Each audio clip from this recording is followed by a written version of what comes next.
Over the past 1 month, Kenya's credentials as a democratic nation have been severely tested. During this time, the country has engaged in a difficult public conversation, providing an opportunity to reflect deeply on the relationship between fundamental rights and democratic freedoms, our collective aspirations for prosperity, and efforts to secure opportunities for all, and the imperative to advance national sovereignty and the security of the state.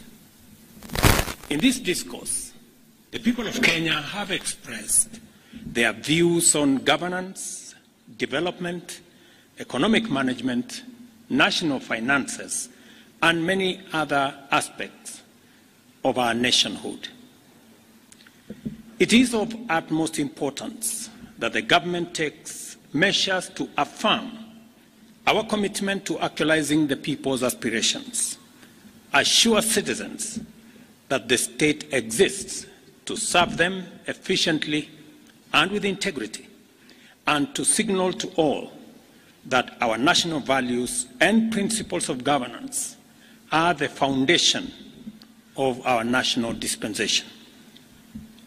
The issues that have come to the fore requiring expeditious attention as matters of urgent priority include an accelerated program to significantly increase our food production and agricultural sector development, in addition to the interventions that we already have, so as to reduce the cost of living and enhance food security in our country.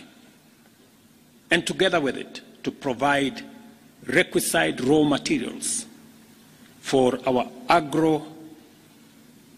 our value addition, our manufacturing, and our industrialization agenda. The need to expand existing job creation opportunities and programs, and to create new interventions to address unemployment in order to absorb thousands of unemployed young people and provide them with gainful employment opportunities. The necessity of a public conversation on innovative, prudent, transparent, and accountable use of public resources, along with people-friendly mechanisms for domestic resource mobilization and reducing public expenditure in a manner to make sure that we live within our means. Number 4, the imperative of addressing the significant challenge of public debt by establishing and implementing very clear mechanisms to reduce public borrowing and insulate the country from risks associated with debt accumulation, including prudent financial management to avoid debt distress. The importance of constituting a more inclusive government that unlocks the potential of citizens from all sectors to drive our national transformation and our unity. I gave the nation my undertaking to reflect at length on these issues that have been brought into sharp focus by the people of Kenya. I also promised to consult widely on the way forward, and I also promised to craft a broad-based government that would harness the enormous potential in our country to turbocharge our economic transformation and to provide for inclusive growth.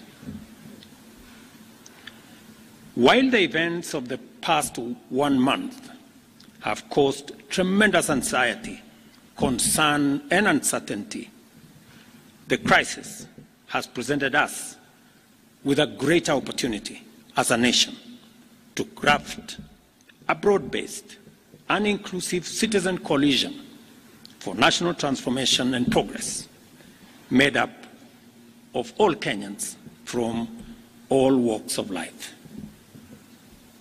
It cannot be denied that our nation has been in a crisis caused by multiple and complex factors. Neither can we turn away from recognizing that the opportunity before us is greater than the crisis.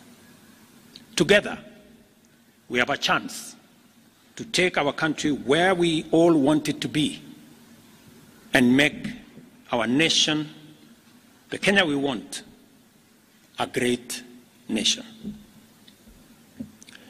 For these reasons, I have consulted extensively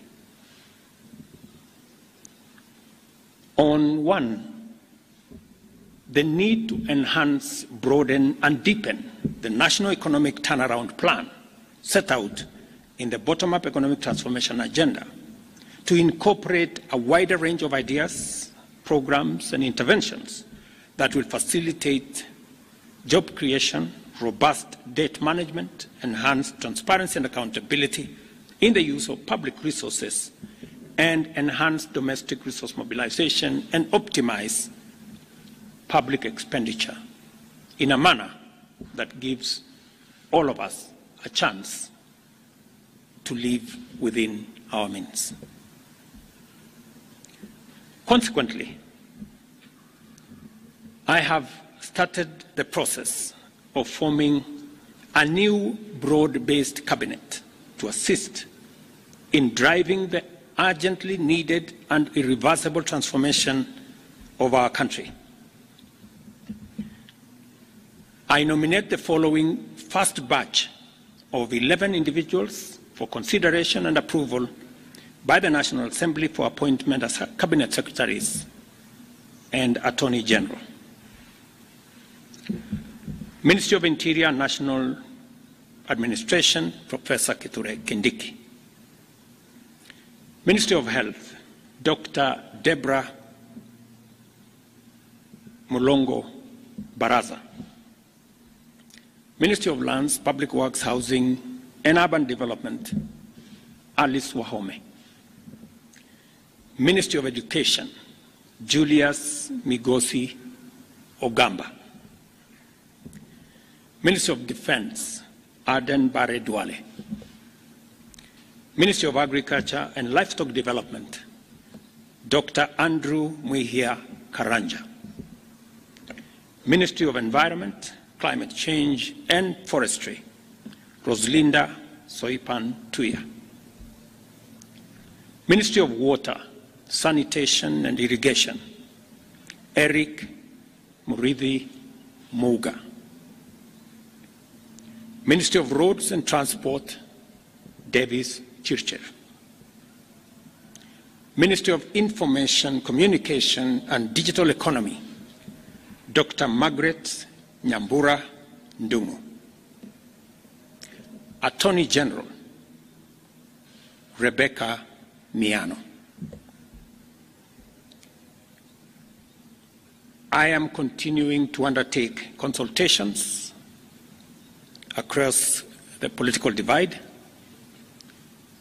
on the balance of cabinet that I will appoint shortly. The consultations are at an advanced stage, and internal processes in various sectors are underway to facilitate my appointment of the balance of this cabinet. Additionally, I will be issuing next week a clear roadmap on the assignment that the new cabinet is going to have, with clear timelines and deliverables for us to harness the tremendous potential that exists in our nation and drive our country to greatness. Thank you very much, and God bless you.